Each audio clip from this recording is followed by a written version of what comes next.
आप देख रहे हैं नकला दर्पण न्यूज, सच्ची और अच्छी खबर। आज उत्तर प्रदेश रक्षा उत्पादन में आत्मनिर्भरता के लक्ष्य को प्राप्त कर रहा है। चाहे वह अलीगढ़ हो, चाहे वह झांसी हो या कानपुर या लखनऊ, सभी रोड पर काम प्रारंभ हो चुका है। उत्तर प्रदेश ये समाजवादी पार्टी ने दंगा प्रदेश बना दिया है। कांग्रेस के समय के दंगे की चर्चा कर रहे थे चौधरी लक्ष्मी नारायण जी।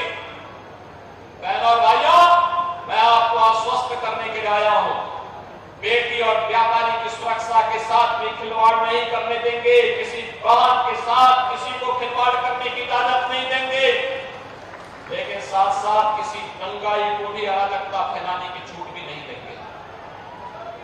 कोई सुरक्षा के साथ खिलवाड़ नहीं कर पाएगा।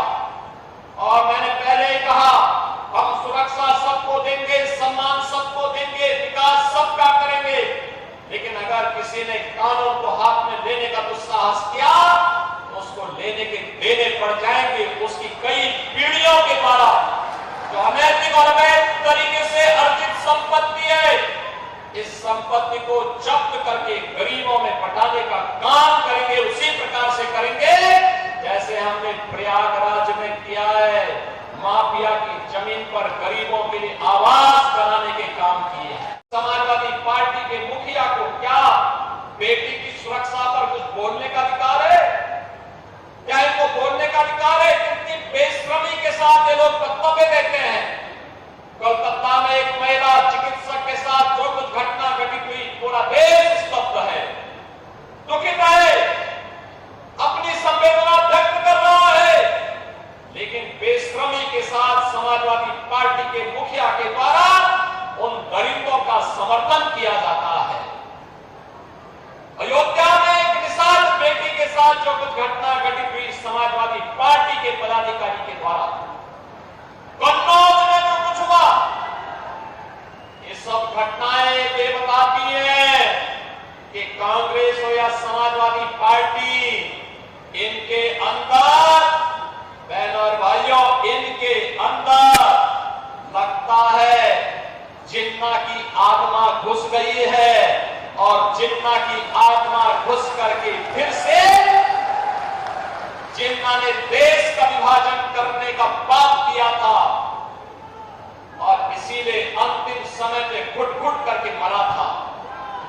ये लोग वही बात आज ये लोग कर रहे हैं, समाज को बांट रहे हैं, जाति विस्मरण कर रहे हैं, सामाजिक ताने बाने को छिन्न भिन्न कर रहे हैं, कट्टरवादी ताकतों को, उनके दुस्साहस को बढ़ाने का काम कर रहे हैं।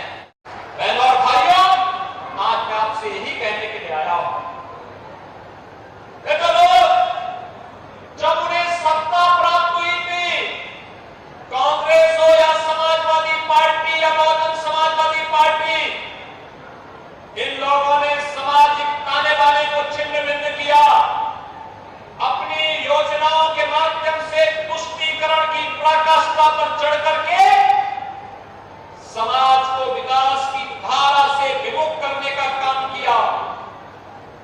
बेटी की सुरक्षा में सेंध लगाने का पाप किया। और आज भी जब देश विकास की नित नई ऊंचाइयों को छू रहा है, तब भी ये लोग वही काम कर रहे हैं। याद करिए, 2014 में मोदी जी के आने के बाद देश के अंदर एक नया परिदृश्य देखने को मिला है। एक तरफ बिना रुके, बिना टिके, बिना झुके प्रधानमंत्री मोदी जी विकास की योजनाओं को आगे बढ़ाने का काम कर रहे हैं, देश को विकास की नई बुलंदियों की ओर ले जाने का काम कर रहे हैं। दूसरी तरफ विपक्ष है, दुष्प्रचार करके बदनाम करने का काम कर रहा है, जाति विस्मरण कर रहा है, अराजकता फैलाने का काम कर रहा है, जातियों को आपस में लड़ाने का काम कर रहा है। बहनों और भाइयों, इन्होंने राष्ट्र नायकों का अपमान किया। नेताजी सुभाष चंद्र बोस हो, सरदार वल्लभ भाई पटेल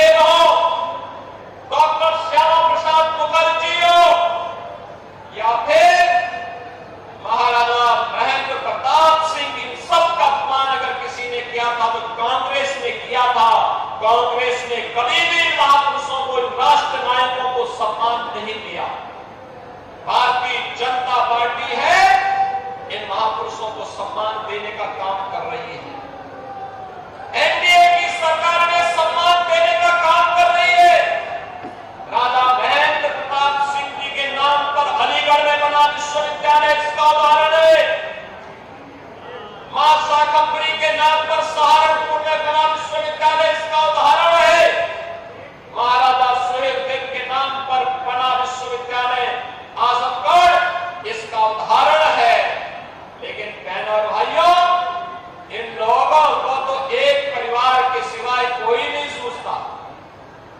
जब इनकी सत्ता आई, केवल और केवल एक परिवार के नाम पर सब कुछ हो, इन राष्ट्र नायकों का नाम न हो। और जब सत्ता में थे तब तो भारत के अंदर भारत के मूल समाज को प्रताड़ित करना, युवाओं के जीवन के साथ खिलवाड़ करना, अन्नदाता किसानों को आत्महत्या करने के लिए मजबूर करना, बेटी और व्यापारी की सुरक्षा में सेंध लगाना, जैसे कांग्रेस को, समाजवादी पार्टी को, इन विपक्षी दलों को जब सत्ता का अवसर प्राप्त हुआ था, इन्होंने खूब दुरुपयोग किया, खूब